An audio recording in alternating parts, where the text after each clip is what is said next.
guys, it's July the 28th, 2024, and I hope everybody's having a great day so far, and a great weekend. Just want to start off today's video and say thank you so much for everybody that jumped on the live yesterday. I know that was kind of last minute, but like I was saying, we had to drive to sell a goat yesterday, and I wasn't exactly sure what time we were going to be home. So I just had to, I looked at the GPS on our way back yesterday, and once I figured out we were going to be back when we were, I just went ahead and just threw it up there for 2:15. And we got a ton of people yesterday. I think it was one of the biggest lives that we've done so far. There was a lot of participation in yesterday's video. So thank you to everybody that, you know, it's kind of last minute, but I appreciate everybody that hopped on there. And I couldn't stay on there for so long yesterday because we had to leave yesterday afternoon and go to my brother's house. My kids had gone over there for my nephew's birthday, and then we ended up staying over there pretty late yesterday. But when we were in the car yesterday, my wife and I, we didn't have our kids with us. They had, like I said, they had gone to my brother's house for my nephew's birthday. So it was just my wife and I on that drive, and we were in the car for over 3 hours, and we talked a lot about all kinds of stuff, especially pertaining to this topic. And one of the things we were talking about yesterday was just, you know, the amount of time that I spent in the hospital and just things that happened when I was in the hospital and just all the stuff that happened with my illnesses and all that kind of stuff. And one of the things that we were talking about before we started today's video was we were kind of finishing up a conversation from yesterday, and we were discussing about how the second time I'd gotten sick, I'd gone to our local hospital first. I actually went to it's a like an emergency. Yeah, it's like a satellite emergency room, but it's connected to it's part of the hospital here, but it's like in another town. But the doctor that I went to go see told me to go there because he said that place isn't always that busy. So I went there first, and actually when we first got there, I mean, we walked in and they took me straight to the back when we arrived. And they did a CAT scan, and within, I think it was probably like an hour, they already knew I was in the middle of pancreatitis. And after that, they took me. I stayed there for a while that afternoon, and they got an ambulance and they took me over to our local hospital. And after I got to our local hospital, things started to go south. My condition started to get really bad. They had taken me to a room. I wasn't in the room for very long at all. I'd actually gotten something to drink, and the doctor walked in and started fussing at me because I was not supposed to have anything to drink at the time. And right after he left the room, I ended up throwing up a bunch of blood. They took me to the ICU, and then within the next day, they had already come in the room and started talking to me about the fact that they were going to have to send me somewhere else. And this was during that hurricane that we had back in 2022 in September. And they wanted to send me down to Charleston, but I was really afraid to go to Charleston because I was afraid they were going to be short-staffed due to the hurricane and all that. Parts of that area were being evacuated. Yeah, they were evacuating. So it was like really up in the air. Yeah, so I was really worried, you know, if we went down there, that they were going to be short-staffed, they weren't going to have enough people there due to the hurricane. I was worried about the weather. You were worried about being so far away from home? Yeah, I was really worried because Charleston is a 3-hour drive from where we live, and I was worried I was going to be that far away. Nobody was going to be able to come, you know, visit with me. I was going to be basically alone there. So they gave me another option, which was Columbia, South Carolina, and that's where I ended up going. And they put me in an ambulance at like 5 o'clock in the morning and drove me up there. And we had hurricane conditions all the way there. It was actually a really frightening drive. It was over an hour drive there. And I went up there and ended up staying in that hospital for like 2 weeks. And after everything was said and done, I should have gone to Charleston, and for a bunch of reasons. But one of the biggest reasons I should have gone to Charleston is that Charleston, that hospital down there, kind of specializes in dealing with patients like me. They have like a whole liver ward at that hospital, and there are 2 separate hospitals in Charleston that are MUSC, but there's the Ashley River Tower, and then there's actually like I think more than 2. It's just well, there's like 2 main big hospitals, but they have a ton of buildings. They do, and they're like top pancreatic care. Yeah, I mean, on the East Coast, that's probably the best top place Yeah. for someone like you with your conditions. Yeah. But it's like a things of we wish we would have known at the time. Yep. When they initially brought it to your attention to go to MUSC, we didn't know the importance of that. It was just kind of like, hey, we can't give you the care you need. We don't have the people here for that. We need to get you somewhere else. Here's the option.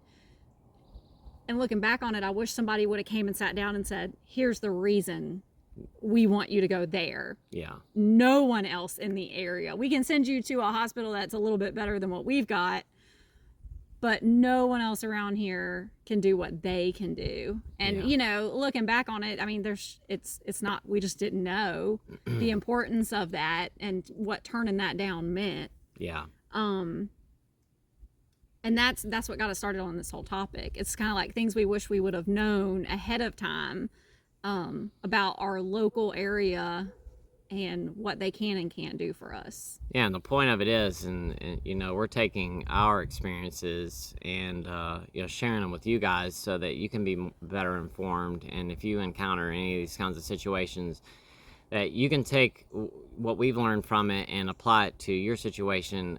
And I hope that nobody has to go through this, but unfortunately people do. And if you do have to go through that you have the knowledge that we've learned. And that's what we want to talk about today, is that something that we think is very important to do is that if you are in fact dealing with like pancreatic issues or liver issues or gallbladder issues or something like that might be alcohol related, or you are thinking about getting a TIPS procedure maybe, or you know, you might be dealing with maybe having to have paracentesis or something like that.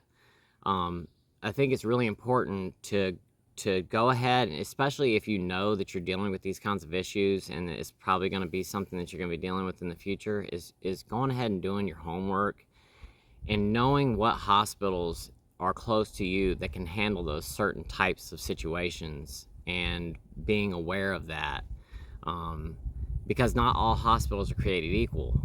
You know, like my local hospital here where we live is a great hospital. They specialize in cardiac care and paternity. Yeah, so if you're having a heart attack or you're having a baby, you're in the right place for that. Yeah. But if you're in a car accident and you're having internal bleeding and you're having, you know, limbs dislocate, you should go to the next. We have a across the river hospital. Yeah. You should go over there.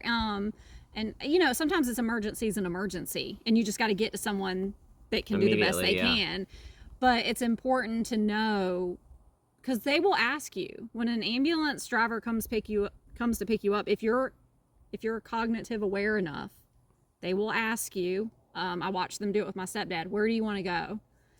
And he told them where he wanted to go. Yeah. And the ambulance driver looked at me like, I don't think that's going to work right now. And I was like, no, we'll go where you want to go, you know. But well, for reference, her stepdad had a heart attack. He called her one morning. He owns his own business, and he had just showed up at his business, and he called my wife because she works really close to where he's at, and he said, something's wrong. I think I might be having a heart attack. Can you come up here right now? And my wife got on the phone, called 911. Was it you? He actually called my mom, but my mom was in Carline picking up our kids. Okay. And you can't get out of Carline, so my mom called me. Well, 911 was called, and my wife went up there to go be with him, and then when the ambulance showed up, that's when they asked him, you know, where do you want to go? And he you know, he gave his answer, and the ambulance driver just kind of gave me this look like, we don't have time, you know, for that. And I just said wherever, you know, you think's best. But but it worked out to be at the right place anyway. But my point is, they will ask you if they can. And just like they brought to his attention, hey, we want to send you to MUSC. But nobody explained to us the depth and the importance of that. We didn't get that much explanation on it. Yeah, it was just like, here, we're in the middle of a hurricane. We can't help you, but we want to send you over here. And he was just like, I don't want to go there. And they were like, okay, well, we'll send you here. And if we had known the importance of that question and the ins and outs of all the hospitals in our area and what they can do for you, we would have known that the hospital in Columbia couldn't do much more than the hospital here could do. I mean, they could do a little bit more, but not much. Yeah. And the place for him was definitely MUSC. No one else. That's where he had to go eventually anyway. Yeah. And it's just a miracle that we even had enough chances to get you there. Well, I stayed in the hospital in Columbia for 2 weeks. And that's the hospital where I spoke to the hospitalist, and she talked with my wife and I the day that I was sent home, and told me that, you know, you only have a year left to live, maybe, if even that long. And then they just sent me home and sent me on my way, and then gave me a bunch of references to go down to MUSC after the fact. And after that is when I went down to MUSC, met with the liver specialist. The liver specialist discovered that I had blood clotting going on in my spleen, splenic vein, portal vein, all that stuff, which was not seen at the other hospital, but they're specialists down there in Charleston. And if we had known that in the beginning, that was the place I really needed to go, I would have went there. And you would have gotten the help and the treatment much sooner, yeah, which would have been much more beneficial. It would have been way more beneficial, because at the end of the day, time is the most important thing, especially when you're dealing with something like this. Because I went down to Charleston after the fact, after being sick, went down there, met with liver specialist. He found the blood clots, but then they couldn't get me in for surgery for 3 months. Had I have gone straight to MUSC when I got sick, it probably would have been an emergency surgery. It probably would have been emergency surgery when I went down there, because I would have seen a specialist as soon as I got there. I would have seen I would have seen my liver specialist, pancreatic specialist. They would have figured all this stuff out. Plus, those doctors deal with patients like me all the time down there. I mean, all the time. There are only but so many hospitals on the East Coast that even do TIPS procedures. There's MUSC, Emory Hospital, I think the Mayo Clinic or something like that in Florida does it, and there's another hospital in New York City that does it. We had to start doing homework, because they had told me at the hospital in Charleston after I had my first TIPS procedure that they weren't going to try again. And they told me that I probably need to start exploring other hospitals and other doctors to see if there might be like a younger doctor that's a little bit more, maybe like courageous, more aggressive, that might be willing to take that chance. Because like I said, the doctor there said he wasn't going to take another chance. He just wasn't going to do it. And so we had to start looking at other hospitals, and there were only a few. And we were just about to start talking with those other hospitals when I got a phone call back from the doctor at Charleston and said, come down here, I want to try again. And then I went down there, had the second surgery, and that time it actually worked out. But the point of today's video is that it's so important for you to be aware and to know what local hospital specializes in what. And if you do have a hospital that, you know, it might be closer to you, that might not be the best option for you, though. You know, if you end up with a varicose bleed, and you go to your local hospital that doesn't have a doctor on staff that specializes in banding varices, they're not going to be able to do anything for you there. And all that's going to end up happening is you're going to be bleeding internally. You're going to end up going to this hospital. They're going to find out what's going on with you. They're going to find out you have a varices bleed. They're probably going to have a GI doctor go in there and do an endoscopy. They're going to take a look. They're going to find out. And then what they're going to do is they're going to say, we can't do anything for you here. We've got to send you there. Then you're going to have to get an ambulance to come pick you up, to take you to the other hospital, because they're going to make you go in an ambulance. They will not let you go from another hospital just in your own car. So, I mean, you're a liability at that point. So they're going to want to get another ambulance to take you to this other hospital, which is going to take time. And all this, you know, trying to get to another hospital, the ambulance, that's time that you're losing. And when you're bleeding internally like that, it's like time is of the essence. And the next hospital won't let them bring you in an ambulance until they have a bed ready for you. Yeah. So what that means is, so the, you know, MUSC is 3 hours away. Here you're in one hospital. There's people in an emergency room down in that hospital. They're getting first come, first serve. They're not saving a bed for you to come down 3 hours away. So those people are getting checked in. They're going in. You're waiting here until a bed just pops up, and they have to have a room ready for you and waiting in your name before the ambulance will come pick you up from your hospital and take you down to that hospital. We had one experience when you ended up in one hospital where they did basically, what's it called when they say you're stable? He wanted you to go to He just said, that's when we were at doctor's hospital. Yes, but he did let you. The doctor said, "I think you're stable enough to," because he said if we have to wait, it's probably gonna be 2 or 3 days before you get down there. He said, "But you're stable. We can check you out." He said the doctor actually said, "I've never done anything like this before, but I need you to go down to Charleston ASAP because they want to do emergency surgery on you down there because they had sent all of my paperwork down. My X-rays and stuff or the MRIs down to my doctor in Charleston." Because I'd already met with the pancreatic specialist down there at this point, and they sent it on to him. He discovered that I had a total blockage in my pancreatic duct, and the doctor, the hospitalist at Doctor's Hospital said, "You need to go down there immediately. They want to do emergency surgery." So they basically gave me a shot of morphine, and I got in the car with my wife, and we went straight down to Charleston, and then waited in the emergency room for like 48 hours it was or something ridiculous. Like that. But they could only do that because basically they could, on paper, he was stable enough to be checked out. There was nothing else they could do for him. He was stable at the time.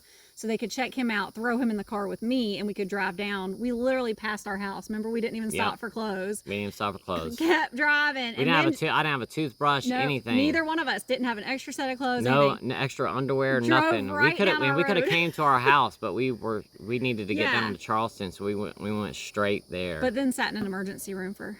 Yeah. But that's a whole nother story. Yeah, we waited in the emergency room for a very long time. But the point is knowing where to go.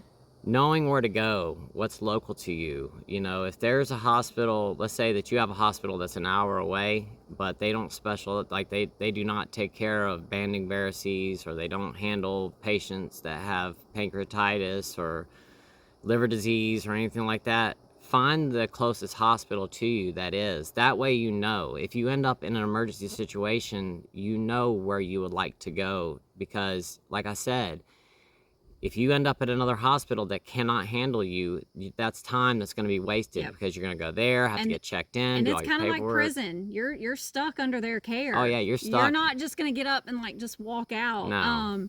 You're kind of stuck in their care. And sometimes you have to guide them. I think that's another thing we've learned through us. You have to know what you need and where the best place is for you so that you can kind of guide them. Because at this point, if there was some emergency and we had to take him to a local hospital, we would know his stuff's here, but we had this emergency situation we had to handle right now. Our goal is to get there. We're trying to get, but sometimes you have to guide them. I mean, we put a lot of faith in everyone else thinking that they're going to know what to do, but they have their own specialties. Yeah. They're all working on their own things and their own specialties. And sometimes you have to be your own advocate, I guess is what I'm saying, in those types of situations, and know what's best for you. At the end of the day, if something is, if I end up in an emergency situation, what was that 2 weeks ago when I got sick and I threw up, my wife stayed home from work that day. Our first talk that we had was, if something goes sideways today, we're going straight to Charleston.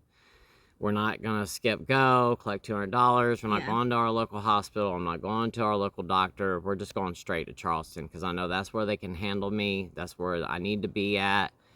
We're just not going to waste any time. We're going to go straight there. She's going to drive me there. We're not going to worry about an ambulance in case things go really sideways. But we're going straight to Charleston because, that's exactly where I need to be. All my doctors are there. They can handle patients like me. They band varices there. They've got a great GI department there. Their interventional radiology department is huge there, very advanced. I mean, that's just a place that we need to go. And that's what the point of this today is that do some research and find out what local hospitals. You could probably speak to your doctor about something like that. They might be able to tell you. You can go online and look at this stuff. You could call the hospitals and find out that information. But I think it's very important to be aware of the closest hospital to you that specializes in these types of things. And, on top of that as well is that if you feel like you're having some kind of problem, you're having pain in your liver, you're having pain in your pancreas, or really bad pain in your back, you feel like you might be having pancreatitis or some kind of issue that's related to that, going and seeing a doctor and being proactive with it is going to save you a lot of hassle on the back end. Because if there is some sort of problem, there's a problem and it can start being addressed, and then you've already got your paperwork started, everything's in motion, and there's already something started there. So, you know, if there is an emergency, when you go to the hospital, there's already going to be history. So they already know, and they're not trying to figure all this stuff out at the last moment. You know, it's like somebody like me that's a diabetic. If I, you know, didn't have some sort of a way to identify that I'm a diabetic, you know, a lot of diabetics wear bracelets and stuff like that say they are, because if they end up unconscious, the paramedics or if somebody finds them going to be able to see that and go, oh, this person is diabetic. This is probably what's going on with them. They probably need a glucose tablet or a glucose gel or something like that. And they know already what's probably wrong with you. And the same thing goes with these kinds of conditions. You know, if in fact you start throwing up blood and you've already been diagnosed with portal hypertension and liver disease, well, they know where it's coming from. They know where it's coming from, and they're going to go ahead and hop right onto the problem and start trying to address that, rather than going through all these steps and processes trying to figure out what the root cause is. Because just because you're throwing up blood doesn't necessarily mean that you have cirrhosis of the liver or whatever. You could throw up blood for a lot of different, it could be an ulcer or all kinds of things. So they're going to have to first pinpoint what the problem is. And if you've already gone to your doctor, you've been proactive with that, you know, I know it's scary. I know it's something that you don't want to do. Trust me, I never went to the doctor before I got sick. I didn't have a physical done from the time I was like 18 or 19 years old until I was 42. Yeah, I mean, it was a long time because I was afraid to go. I didn't want to get any bad news. I didn't want anybody to tell me that I couldn't drink anymore. I just didn't want to hear it, so I didn't go. And when I went, first they had to figure out what was wrong with me. So all that time it took them to test me, x-rays, MRIs, blood work, all that stuff, they could have already been hopping on the solution to the problem. So being proactive, going to the doctor, as scary as it is, I know it is, but it's just a good thing to do. And then on top of it, being aware of the local hospitals that are close to you that can handle somebody in your type of situation, I think is something that everyone needs to do that might have something like this happen, because wasting that time could be the difference between saving your life and or losing it. We were also given a lot of wrong information. And I don't feel like that was the hospital's fault, but the very first time you got sick, you went to the hospital, we walked out of there and we were like, you have pancreatitis and diabetes. Yeah. And we were like, okay. But that's because we went to a hospital that doesn't specialize in that that's stuff. what I'm explaining. So we're given a lot of there was a lot more that was going on with him that we didn't know. Yeah. And we walked out of there going, okay, that's not cool, but I walked out of there with a false sense of hope, thinking that everything was okay. Exactly. And then only 4 months later to find out that I had cirrhosis and all this kind of stuff. There was a whole other, like, way worse things going on. And, like, they did an endoscopy. And they were like, no, he doesn't have any varices.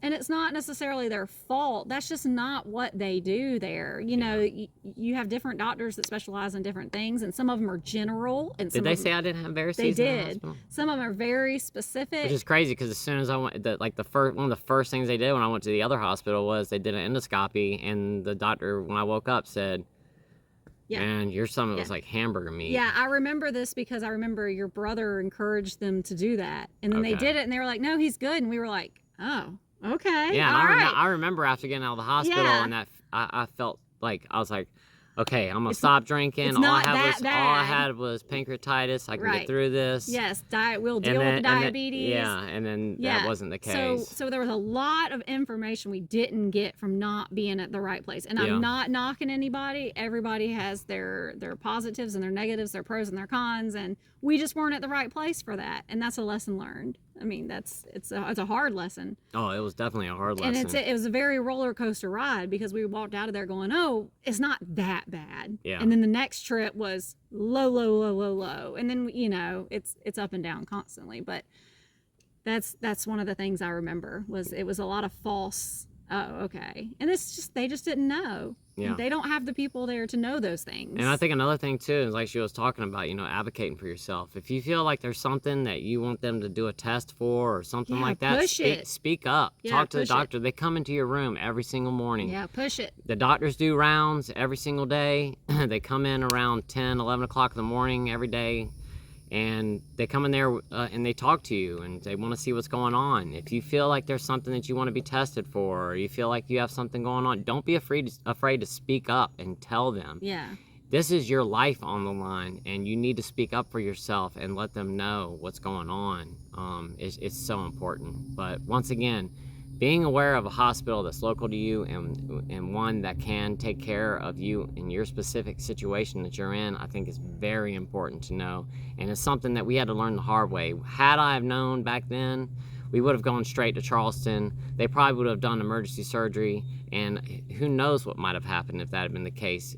You know, I might not have had to dealt with all the stuff that I did over that period of time, because it could have got me right in. And when I went there and they finally did schedule me for my surgery, I had to wait like 3 months. And after that 3-month period had gone, I had a total blockage in my portal vein, and capillaries had grown all the way around it. And that's why they could not get through it. So it was time. It was paperwork and scheduling, sitting on somebody's desk. And I get it. That's just the way it works. But well, the doctor said, had you had gotten here a couple months sooner, we could have gotten there. Yeah. So it's on his side, it's an emergency. On someone else's side, it's paperwork and just a scheduling conflict and this and that and timing.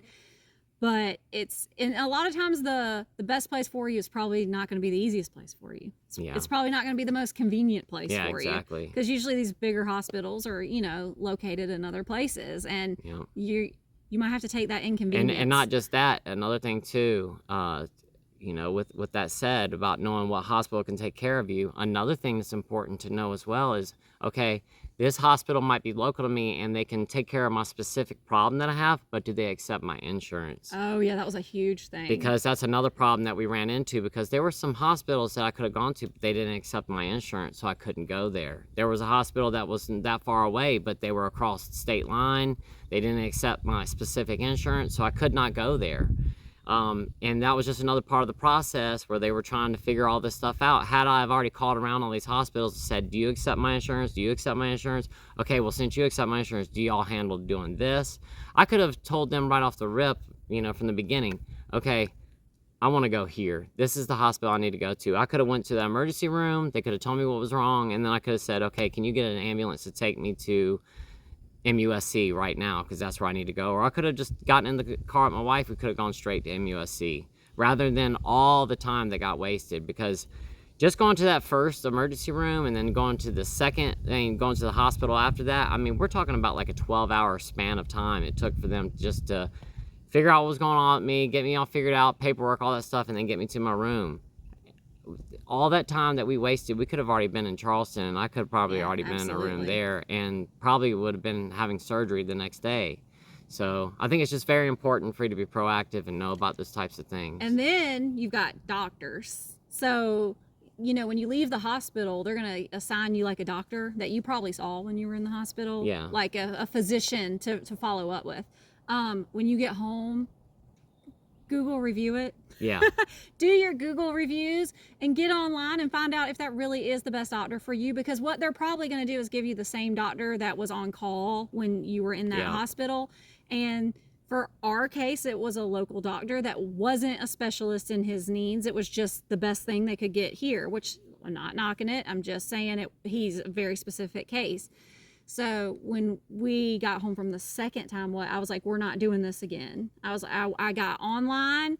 I went through and reviewed all the GI doctors, and it was somewhere in our area, someone he could go to on a regular basis. I found the one with 4.99 star reviews. Yeah. And I have been so thrilled with that. Yeah, that doctor's been really good, because the first pancreatic doctor that I went to, or the first GI doctor that I went to, the one she was just talking about, my first visit with him was like 30 days after I got out of the hospital. I walked into his office. He hadn't looked at any of my paperwork when I walked in there. He was looking at it as I sat down in his office. And one of the first things he says to me, he turned around and he goes, so you've been drinking again? And I said, what are you talking about? And he said, your enzymes are all elevated. You've obviously been drinking again. I said, I haven't touched anything. And he went on to accuse me of drinking after I told him I have not had a sip. I got up and left that office and told that doctor I'll never be back here ever again. That was rough. I mean, you were in tears walking out of that office. I was crying after I left that office in tears when I left, because I felt so betrayed. Like, I was so proud of myself that I'd gone that far without drinking and be accused of it, and being told that by a doctor, and not just like, so you've been drinking? It wasn't a question. He absolutely accused me of it. And had I done my research and probably would looked, have already took him off our oh, list. I would have looked, if I had looked at the reviews, which I looked at later. His reviews are horrible. I think he's got like 2 stars, and all the reviews said, you know, his tableside manners are horrible. Not a good doctor. And had I looked at that, I would have known, okay, I'm probably need to see another doctor. And I'd already seen that doctor in the hospital as well, and he came in there and chewed me out for eating a pear one day. But once again, we just went with the convenience of it already being set up, Yeah. them already having a doctor in line for you. You already saw him, you know. We had no experience in any of that stuff. This was all brand new to us, you know. But once we got home and we were kind of like, okay, we're going to take control of this situation. You know, we found a GI place that has like 14 doctors in the office that each one of these doctors does different things. And when I called that doctor's office and was like, here's the situation, they took the time to find the best doctor to pair him with, you know, all those things. And we've been so happy with the service. And he actually sees multiple doctors in the office because he's got different issues and they'll talk to him about different things. Yeah, the dietitian is there as well. Yeah. And that doctor's once told me, I want you to speak to my dietitian, which was in the same office. Right. And it's been a whole different experience, and it just changes everything. And it's not convenient. That doctor's an hour away, not 15 minutes up the road. Yeah. But it's the best doctor that's local to us. So every time I go, it's an hour drive there, an hour drive back. But this is your health, and this is your life. And, you know, you want to live as long as possible, and finding the best doctor for you is very important. And like I said, being proactive and knowing what's going to be the best doctor and what's going to be the best hospital for you before something bad happens, you know. And that's hoping and praying that something doesn't.